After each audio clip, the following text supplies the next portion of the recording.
त्यभा माधवम माधवादिगम इंदिरा मंदिरम चेतसा सुंदरम देवकी नंदनम नंदजम संदधे अच्युतम केशवम सत्यभामाधवम माधवम श्रीधरम राधिका राधितम इंदिरा मंदिरम चेतसा सुंदरम देवकी नंदनम नंदजम संदधे अच्युतम केशवम सत्यभामाधवम माधवम श्रीधरम राधिका राधितम इंदिरा मंदिरम चेतसा सुंदरम देवकी नंदनम नंदजम संदधे अच्युतम केशवम सत्यभामाधवम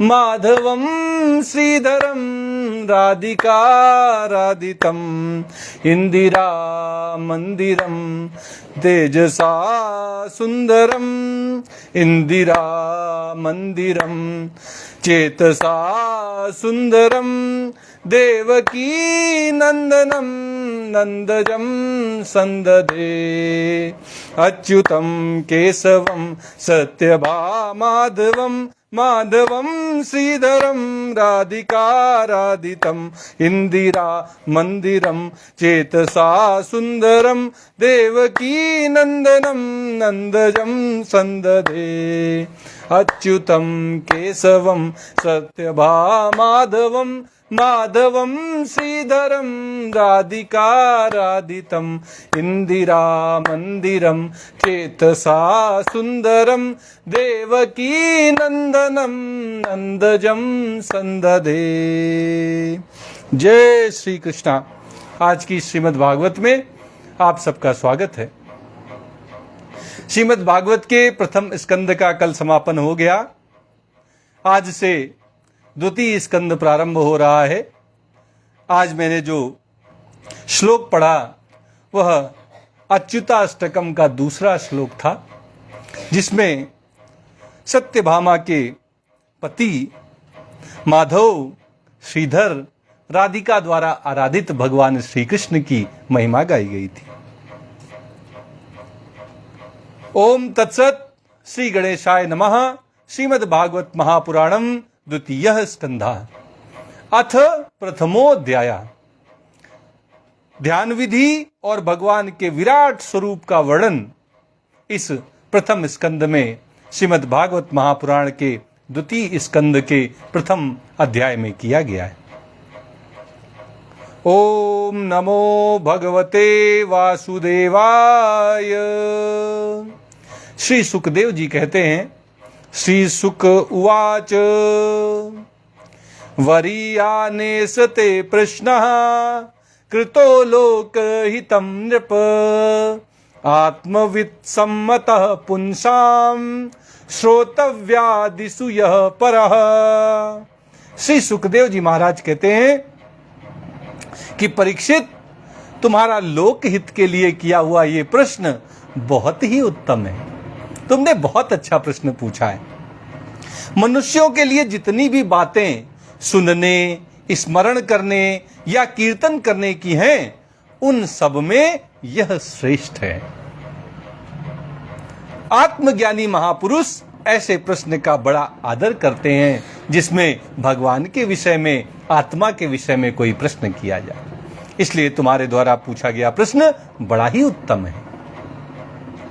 श्रोतव्यादीनि राजेंद्र नृणाम संति सहस्त्रशः अपश्यतामात्म तत्वम ग्रहेषु गृहमेधिनाम।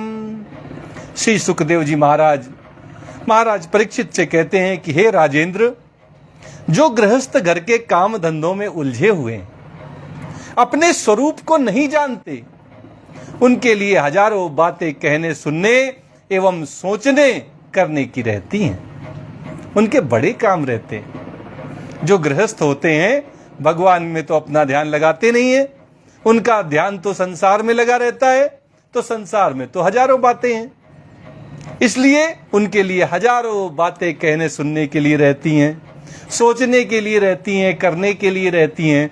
गृहस्थ लोग भगवान से विमुख होकर संसार के सम्मुख रहते हैं, इसलिए उनके पास करने के लिए बहुत कुछ रहता है। निद्रया ह्रियते नक्तम व्यवायेन च वावयः दिवाचार्थे हया राजन कुटुंब भरणेन वा। ऐसे गृहस्थ पुरुषों की सारी उम्र यूं ही बीत जाती है, सारी उम्र उनकी निकल जाती है। कैसे निकल जाती है? क्योंकि अपने घर परिवार को पालने में, संसार की जितनी भी उन्होंने अपने दिमाग में बातें भर रखी हैं उनके ऊपर चिंतन करने में, विचार करने में उनका सारा जीवन ऐसे ही निकल जाता है। उनकी सारी उम्र यूं ही बीत जाती है। उनकी रात की नींद या स्त्री प्रसंग से कटती है और दिन धन की हाय हाय या कुटुंबियों के भरण पोषण में समाप्त हो जाता है।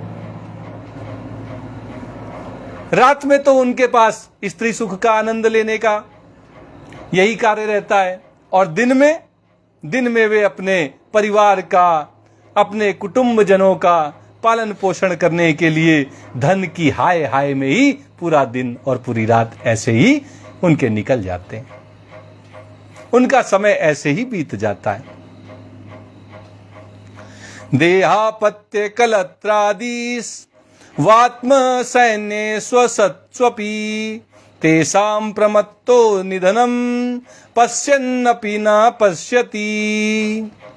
संसार में जिन्हें अपना अत्यंत घनिष्ठ संबंधी कहा जाता है, कौन है वो? वो है अपना शरीर, अपना पुत्र, अपनी पत्नी। ये कुछ है नहीं, ये असत है। ये हमेशा तो रहने वाले नहीं है साथ में। पहले आपके साथ नहीं थे, फिर आपके साथ एक पत्नी आ गई, फिर एक पुत्र आ गया। धीरे धीरे एक दिन ऐसा आएगा कि फिर आप इन सबको छोड़ के चल देंगे। तो हमेशा के लिए नहीं रहने वाले हैं, इसलिए ये सब असत हैं। परंतु जीव उनके मोह में ऐसा पागल हो जाता है कि रात दिन उनको मृत्यु का ग्रास होते देखकर भी चेतना नहीं आती। देख रहा है कि आसपास सब लोग मर रहे हैं, फिर भी अपने को अजर अमर मानकर चलता है। ऐसा सोचता है कि इन्हीं स्त्री और इन्हीं पुत्र के साथ हम आजीवन रहेंगे, जन्म जन्मों तक हमें यही स्त्री पुत्र मिलते रहेंगे, हम हमेशा इनके साथ रहेंगे। ऐसा सोचकर उनके मोह में पड़ा रहता है मनुष्य। और ये सबके साथ होता है, केवल मनुष्यों के साथ नहीं। पक्षियों को देखो, कितने चाव से अपने छोटे छोटे बच्चों की चोंच में लाकर खाना डालते रहते हैं, खुद भूखे रहते हैं और उनको खाना खिलाते रहते हैं। पशुओं को देखो, अपने बच्चे पालते रहते हैं, कष्ट उठाते रहते हैं। ये केवल मनुष्य ही नहीं कर रहे हैं, सारे जीव माया के मोह में फंसकर ऐसे ही अपने जीवन को जीते चले जा रहे हैं। ऐसे ही उनका जीवन बीत रहा है। तस्माद् भारत सर्वात्मा भगवानीश्वरो हरिः श्रोतव्यः कीर्तितव्यश्च स्मर्तव्यश्च चेच्छताभयम्। आगे मनुष्य जन्म में जो ये सब सांसारिकता रची बसी हुई है, इसकी ओर इशारा करने के बाद अब श्री सुखदेव जी परीक्षित से कहते हैं कि हे परीक्षित, इसलिए जो अभय पद को प्राप्त करना चाहता है उसे तो सर्वात्मा सर्वशक्तिमान भगवान श्री कृष्ण की ही लीलाओं का श्रवण करना चाहिए, कीर्तन करना चाहिए, उन्हीं भगवान श्री कृष्ण का उनको स्मरण करना चाहिए। अगर जो इस संसार को पार करना चाहते हैं, इस जन्म मरण के चक्र से मुक्त होना चाहते हैं, संसार में जो दुख हैं, कष्ट हैं, इनसे छूटना चाहते हैं, तो उनके लिए श्री सुखदेव जी परीक्षित के माध्यम से ये आह्वान करते हैं कि आइए, अगर आप भी अभय पद को प्राप्त करना चाहते हैं तो सर्वात्मा सर्वशक्तिमान भगवान श्री कृष्ण की शरण में आ जाइए, उनकी लीलाओं का श्रवण करिए, कीर्तन करिए, भगवान का स्मरण करिए। एतावान सांख्य योगाभ्याम स्वधर्म परिनिष्ठया जन्म लाभ पर पुंसाम अंते नारायण स्मृति। मनुष्य जन्म का यही इतना लाभ है कि चाहे जैसे हो, ज्ञान से, भक्ति से अथवा अपने धर्म की निष्ठा से जीवन को ऐसा बना लिया जाए कि मृत्यु के समय भगवान की स्मृति अवश्य बनी रहे। जीवन भर हमको यही प्रयास करना है। इसी प्रयास को करते करते हमें उस अवस्था को प्राप्त कर लेना है कि जब भी मृत्यु आए, कोई भी क्षण हो, हमें भगवान का स्मरण उस अंतिम क्षण में जरूर आए। उस अंतिम समय में भगवान का स्मरण आए, इसके लिए जीवन भर हर क्षण को अंतिम क्षण मानकर भगवान का स्मरण करते रहना चाहिए। हमें नहीं पता कि मृत्यु कब आएगी, लेकिन आएगी जरूर। सबकी आई है तो हमारी भी आएगी। कब आएगी नहीं पता, लेकिन आएगी जरूर। कोई भी क्षण अंतिम क्षण कभी भी हो जाएगा। हमें नहीं पता कौन सा क्षण अंतिम क्षण होगा, इसलिए हम हर क्षण को अंतिम क्षण बना लें और भगवान का स्मरण करते हुए हर क्षण को जाने।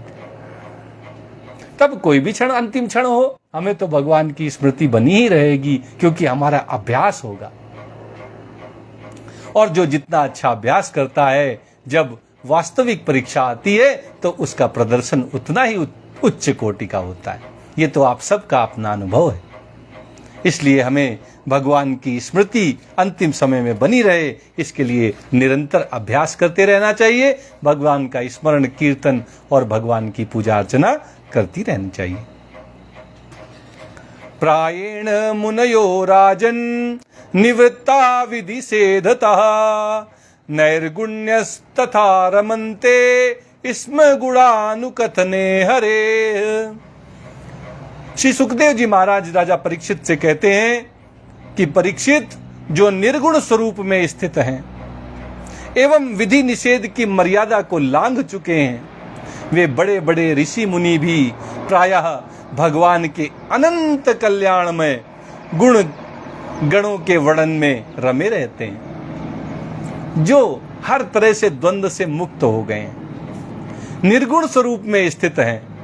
वे भी भगवान की गुणों का, लीलाओं का ही कीर्तन करते हैं। वे भी भगवान के गुणों के वर्णन में ही रमे रहते हैं। अब उनको विधि और निषेध इससे कोई लेना देना नहीं है।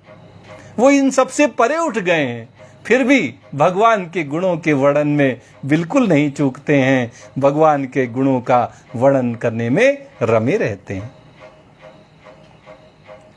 इदं भागवतं नाम पुराणं ब्रह्म संहितं आधीतवान् द्वापरादौ पितुर्द्वैपायनादहम्। अब श्री सुखदेव जी महाराज श्रीमद् भागवत महापुराण की महिमा कहते हुए श्री परीक्षित जी महाराज से कहते हैं कि द्वापर के अंत में इस भगवत स्वरूप अथवा वेद तुल्य श्रीमद् भागवत नाम के महापुराण का मेरे पिता श्री कृष्ण द्वैपायन से मैंने अध्ययन किया था। श्री सुखदेव जी महाराज को श्रीमद् भागवत की कथा किसने सुनाई थी? श्री सुखदेव जी महाराज वो पहले पुत्र थे जिन्होंने अपने पिता के मुख से श्रीमद् भागवत की कथा सुनी थी। आज भी बहुत सारे बच्चे हैं जो अपने पिता के मुख से श्रीमद् भागवत की कथा सुनने का सौभाग्य पा रहे हैं, लेकिन ऐसा सौभाग्य सबसे पहले किसको मिला था? सबसे पहले ये सौभाग्य मिला श्री सुखदेव जी महाराज को। बोलिए भगवान वेदव्यास की जय, श्री सुखदेव जी महाराज की जय। परिनिष्ठितोऽपि नैर्गुण्य उत्तम श्लोक लीलया गृहीत चेता राजर्षे आख्यानम यदधीतवान। श्री सुखदेव जी महाराज कहते हैं कि हे राजर्षि, हे राजा परीक्षित, मेरी निर्गुण स्वरूप परमात्मा में पूर्ण निष्ठा है। मैं तो निर्गुण ब्रह्म का उपासक हूं, फिर भी भगवान श्री कृष्ण की मधुर लीलाओं ने बलात् मेरे हृदय को अपनी ओर आकर्षित कर लिया है। यही कारण है कि मैंने इस महापुराण का अध्ययन किया है। श्री सुखदेव जी महाराज भगवान के सगुण रूप के उपासक नहीं हैं, निर्गुण ब्रह्म के उपासक हैं।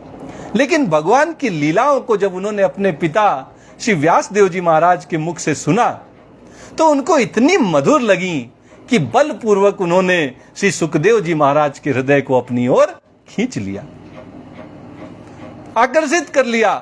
और तब जाकर इस महापुराण के अध्ययन में श्री सुखदेव जी महाराज का मन लगा, उन्होंने इस महापुराण का अध्ययन किया।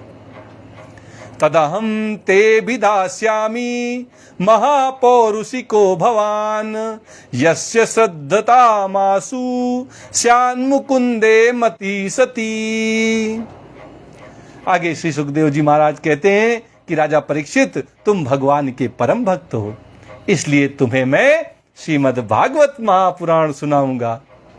जो इसके प्रति श्रद्धा रखते हैं उनकी शुद्ध चित्तवृत्ति भगवान श्री कृष्ण के चरणों में अनन्य प्रेम के साथ बहुत शीघ्र लग जाती है। जो श्रीमद् भागवत महापुराण का अध्ययन करे, श्रद्धा पूर्वक उसको अध्ययन करना चाहिए। जब कोई श्रद्धा पूर्वक इस श्रीमद् भागवत महापुराण का अध्ययन करता है या इसको सुनता है किसी के मुख से, तो शुद्ध चित्तवृत्ति भगवान श्री कृष्ण के चरणों में अनन्य प्रेम के साथ बड़ी जल्दी लग जाती है। जो चित्त है वो भगवान के श्री चरणों में लग जाता है। भगवान के प्रति भक्ति प्रेम सब एक साथ उदित होते हैं। ऐसा श्रीमद् भागवत महापुराण को पढ़ने से, इसका अध्ययन करने से, इसका श्रवण करने से होता है।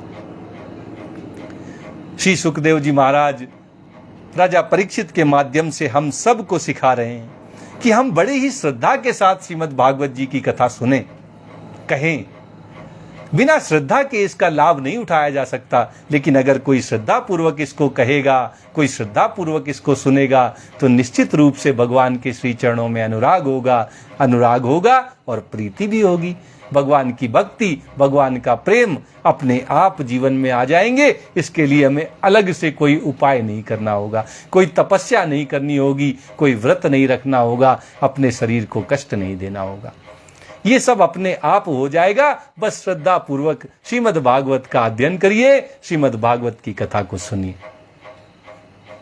आज की कथा यहीं तक कही जाएगी। आइए श्रीमद् भागवत जी की आरती करते हुए आज की कथा को यहीं विराम देते हैं।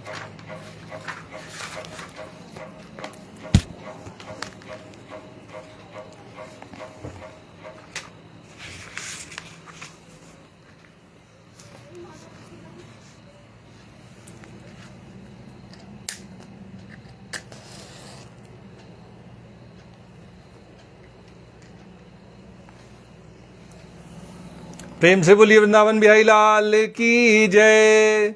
श्री भागवत भगवान की ये आरती, पापियों को पाप से है तारती। श्री भागवत भगवान की है आरती, पापियों को पाप से है तारती। ये अमर ग्रंथ, ये मुक्ति पंथ, ये पंचम वेद निराला, नव ज्योति जलाने वाला। ये अमर ग्रंथ, ये मुक्ति पंथ, ये पंचम वेद निराला, नव ज्योति जलाने वाला। हरि नाम यही, हरि धाम यही, हरि नाम यही, हरि धाम यही, यही जग मंगल की आरती, पापियों को पाप से है तारती। श्री भागवत भगवान की है आरती, पापियों को पाप से है तारती। ये शांति गीत पावन पुनीत, पापों को मिटाने वाला, हरि दरस दिखाने वाला। ये शांति गीत पावन पुनीत, पापों को मिटाने वाला, हरि दरस दिखाने वाला। ये सुख करनी ये दुख हरिणी, ये सुख करनी ये दुख हरिणी। श्री मधुसूदन की आरती, पापियों को पाप से है तारती। श्री भागवत भगवान की है आरती, पापियों को पाप से है तारती। ये मधुर बोल जग फंद खोल, सन्मार्ग दिखाने वाला, बिगड़ी को बनाने वाला, ये मधुर बोल जग फंद खोल सन्मार्ग दिखाने वाला, बिगड़ी को बनाने वाला। श्री राम यही घनश्याम यही, श्री राम यही घनश्याम यही, यही प्रभु की महिमा की आरती, पापियों को पाप से है तारती। श्री भागवत भगवान की है आरती, पापियों को पाप से है तारती। श्री भागवत भगवान की है आरती, पापियों को पाप से है तारती। प्रेम से बोलिए वृंदावन बिहारी लाल की जय, राधा रमन सरकार की जय, राधा वल्लभ लाल की जय। जय श्री कृष्णा, जय श्री कृष्णा, जय जय श्री राधा कृष्णा।